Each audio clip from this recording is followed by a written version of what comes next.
Il est toujours difficile pour un réalisateur étranger de se faire une place à Hollywood. Entre la barrière de la langue, une organisation différente et la forte pression de l'industrie elle-même, les outsiders ont tout fait de s'y casser les dents. Une perspective qui ne semble pourtant pas faire peur à Damien Szifron, réalisateur argentin qui se lance avec Misanthrope dans sa première production américaine. Pour ce nouveau départ, le réalisateur ose ouvertement critiquer l'Amérique et son modèle de société à travers un thriller policier à l'inspiration très David Fincherienne. Mais l'élève peut-il prétendre marcher dans les pas de son maître ?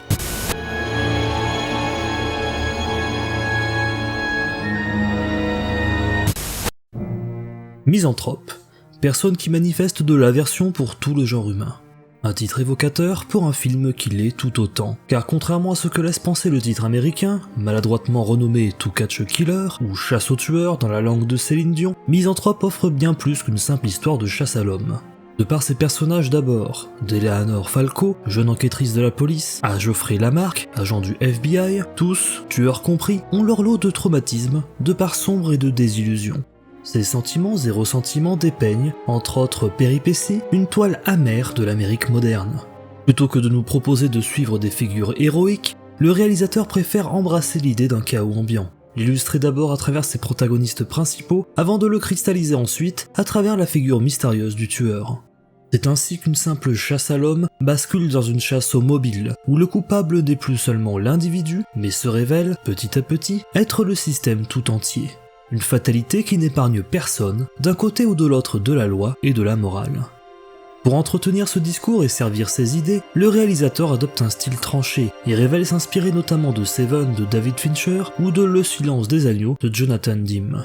Une volonté qui se matérialise par un ton résolument réaliste, au plus proche des personnages grâce à de nombreuses séquences en caméra embarquée ou à des artifices de mise en scène qui isolent les sujets. Par ailleurs, l'ombre de Fincher reste très présente, comme en témoignent également de nombreux plans aériens millimétrés. On décèle ça et là quelques maladresses, comme des coupes de montage trop abruptes ou de rares séquences purement esthétiques, mais celles-ci sont rapidement gommées au profit de l'ambiance générale qui se dégage de l'expérience. Celle d'un sentiment de froideur, très bien appuyé par la bande originale composée par Carter Burwell. Le tout instaure une tension de tous les instants et constitue la plus grande réussite du film.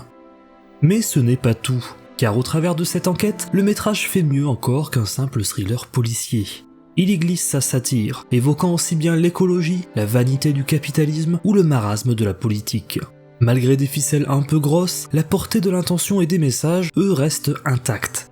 Car ici, point de discours moralisateur, on nous expose des faits, sans jugement ou très peu, comme en témoigne ce tueur, pouvant être considéré à la fois comme victime et comme bourreau. Finalement, c'est à nous, spectateurs et spectatrices, de tirer nos propres conclusions et interprétations.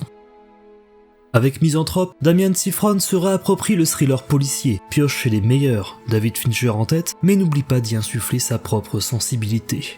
La démarche manque encore de maîtrise, mais les bases, solides, offrent un film prenant et promettent le meilleur pour la carrière de son réalisateur.